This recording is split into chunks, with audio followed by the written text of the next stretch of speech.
So we've made it through the first month of the year, and starting with January 2nd, I believe that the market just took off. I feel like right before the holidays, people were off, and so they're starting to talk through some things, and then everybody just made this huge push to get out there, and buyers started hitting houses, sellers were calling and getting their homes ready to sell. So there's been a big flurry of activity, and it's all been really positive. However, I will say that because we're entering a new phase of, I don't know, whatever this market is, call it normal, call it balanced. I don't think it's probably either of those things, but it's a new situation for the year. We have different challenges. And right now, I would say that sellers sometimes, because they're raising their hand and more sellers are coming out to play for the first time in years, and it's amazing. I hear from more people every day who this is the year of this, they're gonna make a change for one reason or another. If it's a lifestyle change, if it's, they've been living in this house for 10 years, 11 years, or it's, we're gonna move to a different state, we're just gonna change locally, we wanna downsize, we wanna right size, whatever the situation may be, there's a lot more people saying now's the time to do it. They feel like the Fed is on the move down to reduce rates, or that rates will come down for interest and loans. Mortgage rates will be on the decline, which is a positive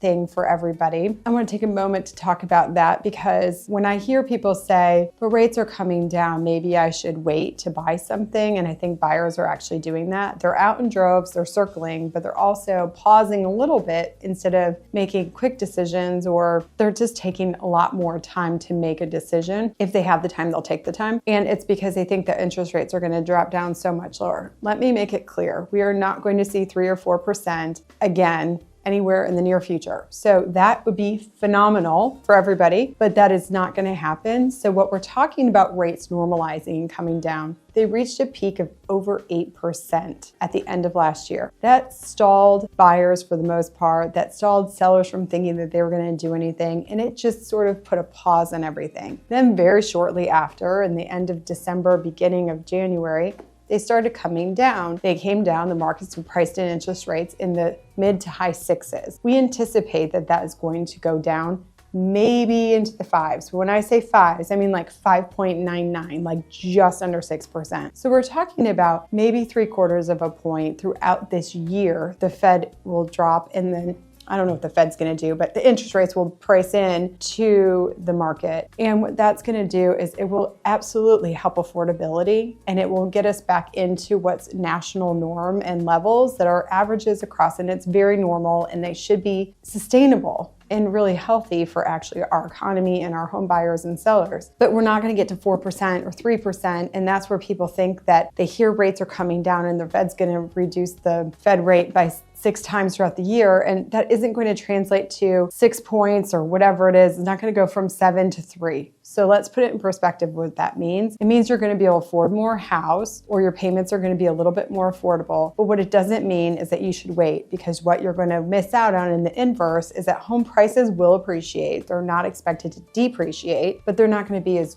they're going to be more gradual, more like the national average is something like 2.7% for a full year. So from January to January of next year, the national average is 2.7% appreciation. That's kind of the average of what all people are predicting. Atlanta and our markets are fairly better than that. They do 3 to 5%. So if you go on the safe side of like 3 to 4%, if you're factoring that in a $5,000 or $500,000 home, you're looking at, let's say, $12,000 to $15,000 of appreciation over the year. If multiple people bid up or they really want a home, you could end up paying way more than what you're saving for that 0.5% monthly for that year in terms of whatever the interest rate is for that 3/4 of a point down. So you're really not gaining anything by waiting. You're actually probably losing your appreciation. So it's really important to do the math and understand the numbers and understand how this all works. And I say that specifically to like first-time home buyers to really get a feel for, how that all ties together. And that's not necessarily first time. I guess that means for everybody, because unless you're really studying the markets and understand the economy, a lot of people don't understand that the interest rates aren't tied to the Fed rate. It's tied to the 10-year Treasury bond. It's been out of alignment for a long time, and now we're hoping to get that back in alignment,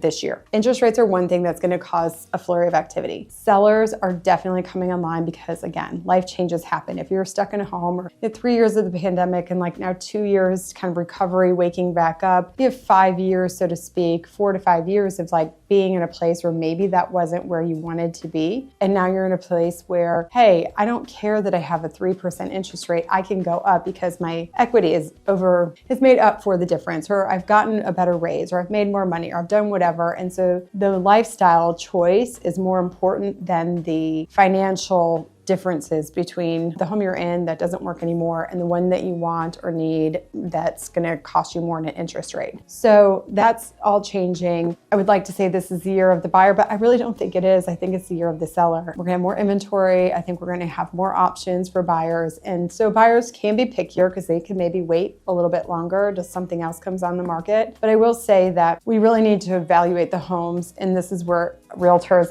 and agents need to step in and help our buyers and sellers understand what's really important in a home purchase. And I know for years now, I feel like it's been, anything goes, and you're buying the house just because you could get a house, and you're throwing caution to the wind and inspections, and everything else has gone away. And that isn't the case anymore. People really need to look at the bones of the house. I know I've seen some really good looking pictures online, and you go in and you look at this renovation, and it doesn't look very good. And not just that, there's multiple offers on it.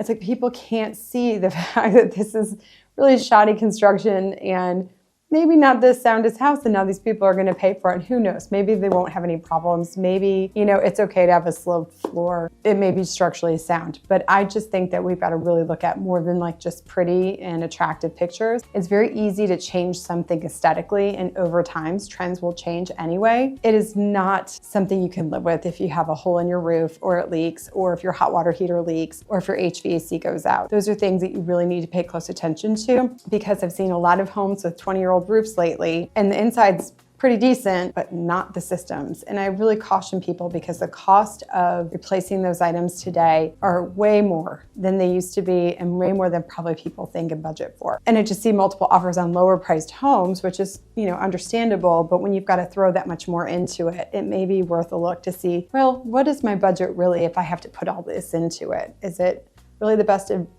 investment, best choice? Not to mention, let's talk about insurance. Insurance companies are really, really, really being particular these days. And honestly, I've heard from people that if you have a claim on your car, your windshield cracked, they could deny you from insurance, they could cancel you, and they can increase you by double what you're paying for any kind of claim. So they've been burned over the past couple of years between the people buying homes sight unseen, or not inspecting and making claims after the fact and trying to fix things, plus the natural disasters that we've had and all those different things. So I understand some of that, but they really have gone a little lopsided in terms of what they're charging people. And I think that may be temporary in terms of like a year or so, but I also think it's something to be, aware of, that it's not just the claims you make that your carrier could cancel you. It's also that will follow you through to your next home, as well as have some issues with the home you're selling. So it's really important to know before you're going into a home what all of that information looks like, and be prepared in the event that something happens, that it really isn't a fun process. And if they do pay a claim, which a lot of times they're denying, it's going to cost you in the long run. Another thing that's out there that I just want to touch on is, contingencies in the past have been a little bit, they used to be kind of normal and everybody was okay with them. And then just because of the wildness of the past few years in the market that we've been in, people really have gotten away from them and not needed to. But I think going forward, as we're seeing people wanting to sell their homes, but they're going to need to find something, and inventory is still very, very low. I hope that more people, like I said, are coming on the market, but still, I think we're in such a deficit that it really isn't even going to help the way it needs to be helped. For example, I think there's 64 homes in all of Roswell for sale. And that was today. It's probably less than that now, just because things come and go all the time. But 64 homes for a city as large as Roswell, and that's east and west. That's single family. It doesn't include townhomes, although I think there's 20 of those. So we have less than 100 homes in this enormous area. That's incredible, and that's scary, actually, that there's not enough inventory here, given the amount of people moving in and that want to be in our area. So even though I feel like more homes are coming, I think it's not enough to satisfy probably the demand, and it won't for a while. And yet people are still not making rash decisions. So it may look like inventory is sitting a little bit longer, and it is, but it's not not moving. It's moving just slower and at a more normal pace. I will say that contingency when you're making an offer from a buyer is still not a bad deal. If they're in a home that you know will sell and you've got some flexibility and time, that's not, the parties can agree and reach terms, and it's still like, it's just working together, but it doesn't mean that's a bad thing. It used to be kind of a negative thing. Now it's not. And I definitely think people should get more open to the idea of having contingencies and maybe just exploring further what that really means. And if you're flexible in timing, and you should be, if you're listing your home, you should not plan on a 4-day weekend and being under contract. It's great if it happens. Shouldn't plan on it. The times are changing, markets are shifting, and as I said, buyers are taking more time. That doesn't mean people are paying and giving, reducing homes and losing their money and losing, the value in their homes. It's just people are more cautious. And I think that's a good thing. And I think we should encourage that instead of making rash decisions in such a big purchase anyway. So contingency plans of people selling their homes, I think people should be more open-minded to those because it really does help people make easier transitions than going from being homeless potentially till you find a home. It's less exciting to do that. And it's just easier when people can give people time to get everything in line. Agents, oh my God, please remember and to teach your buyers and your sellers that, you can list a house for X and it's okay to give them an offer that's less than X. I think we have gotten away from the ability to negotiate, and that is something that you haven't had to do much over the past few years. But my goodness, if you like a house, but you think it's a little overpriced or it's more than you want to spend and they don't have any other offers and it's sitting there, why would you not counsel someone to go ahead and put an offer in? I don't mean $200,000 less. No one's going to be taking that, so don't waste your time. But what is the average? If it's in the 3% or whatever it is, the average is for that pocket, don't walk away. Don't ignore the house. Don't give up on it. Just try. And if it doesn't work out, it doesn't work out. But my goodness, that's our job, to negotiate the best deal for our clients and to counsel them and understand that the options are there and it's always going to be a no if you don't ask. Pricing low to bid it up or pricing fair market value. Those are good things to think about. Either one will get you to the closing table. It just one will be, I think sellers sometimes are like, oh, if I price it low, then that's what I need to take if I get an offer that's for that. That's not necessarily true. And if you really are pricing it low, then you shouldn't get an offer for that. And that's a good strategy. I hear this all the time. You can always go down, but you can't go up. And that's a strategy too if you want. But history shows if you're going to end up going higher, you're going to end up going lower. So, pricing it right at fair market value may be a good idea, or just slightly under, and then you can end up in a happy place to be. But pricing is definitely important in these days, and it's not just whatever you pick a number. It is essential that people are pricing homes correctly these days, or you will be sitting on the market and you will not be happy. Again, because people don't feel like they can offer less than list price. We forgot about negotiations. Oh, this is something else. It's an election year. Exciting times. We know that in a few short months, it's going to be flooding our airwaves, our televisions, our every single thing, every social media, any form of content that you're going to get. You're going to be flooded with campaigns, political things. I don't care what side of the aisle you're on. I don't care what your beliefs are. Those are yours. Everybody's entitled to them. But it is historically proven that election cycles affect real estate. People get concerned, they get nervous. So I think we're going to be very, very busy, and we're going to be extremely crazy from right now, from January 2nd until the end of August, maybe September. And then people are really going to start getting nervous about all the negativity that they are fed from the political world. And it's going to affect your buyers and your sellers. And then that'll settle down again after everything's all over with. But the fourth quarter of this year is going to be a little bit, I don't know, it may not be, but my guess is it's going to be slow if history has anything to say about it. What does move-in ready look like? And I love that we have so many creative ways to describe a home in our MLSs and how we market it. Charming and everything, just all the buzzwords and what they actually mean, realtor speak. Move-in ready can mean lots of things, lots of different people. But I would say the way you evaluate a move-in ready home is, I've had lots of clients over the years who didn't love like a bathroom. They're like, oh, this house is great. The price is right. Everything's fine. That bathroom is terrible, but they end up buying the house anyway. And they do it, and then they never change the bathroom, even though they swear that's the first thing that they're going to do. It happens all the time. People live with that bathroom. They never change it.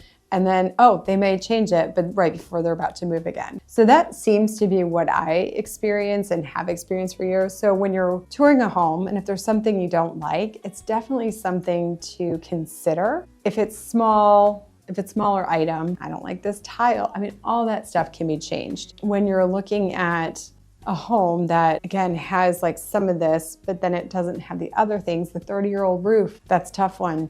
You know, when it has hot water heaters that are 15 years old and, you know, they're not going to last forever. They just don't. Or when you have an HVAC that's 20 years old. We just was under contract on a house. They had two 20-year-old HVAC systems. They have, I think, a 17-year-old roof. They had retaining walls and decks that were like falling off the house. None of it was to code. Anyway, when you add all that up, I mean, the home itself was gorgeous and it was perfect for my clients. However, when you add all that up and then you're going into what is the cost of that, that was $75,000 potentially of work that needed to be done on the outside of this house. It's hard to rationalize that things cost that much and understanding what that truly means. Those are the types of things that, you know, you can't overlook when you're looking at a house as a whole. You've got to understand the cost of ownership, meaning the price, the insurance, the taxes, all of the things, the carrying costs of the home, but you also have to consider the age of replacement, and things don't last forever. And somebody could tell you, I have a 30-year architectural roof, and they might, but nobody says that anything lasts for 30 years on a roof. So it's just little things like that to think about when you're buying it and not turn down the, oh, this bathroom needs to be renovated, but it has a new roof and it has new HVAC and it has, you know, new furnaces and everything in it is live-in livable condition, and you're not going to be changing the big things anytime soon, but you may have to paint a wall and you may have to retile a bathroom. I mean, those should be no-brainers, and even if you had to pay somebody to do the work, it's still going to be cheaper than a roof or a hot water heater or a new HVAC system. So just consider that, but I think that move-in condition should mean the structure of the home is actually solid and it's not just cosmetics, and the aesthetics and all the other things are also important, but they're not as important as having a roof over your head for shelter, having systems that work that keep you heated and cooled and that aren't going to set you on fire from electrical or any of that crazy stuff. So make sure you do your due diligence and you're aware of those things as well. And I hate our disclosures currently because they're a little misleading, just as a side note. They tell you when your age of the system was last serviced, but they don't tell you the actual age of the system. They just say when it was serviced and if it's been replaced. So I think that extra detail is something to pay extra close attention to, because you could service something in 2023, but that doesn't mean it has been replaced in 2023. It could be 20 years old and it was serviced then. And somebody's gonna hobble it together and keep it running until you close on that house and try and work that system. And then the first phone call is going to be, it's broken. And then it's too bad, too late. So just keep those things in mind. That's all I have to offer for this month in the real estate world. I look forward to more exciting things to talk about in the future. And if you have any questions specifically related to anything we've talked about today or real estate in general, just give me a call, send me a message, DM me, text me, call me, however you need to reach me, get in touch, and I'll be happy to help you.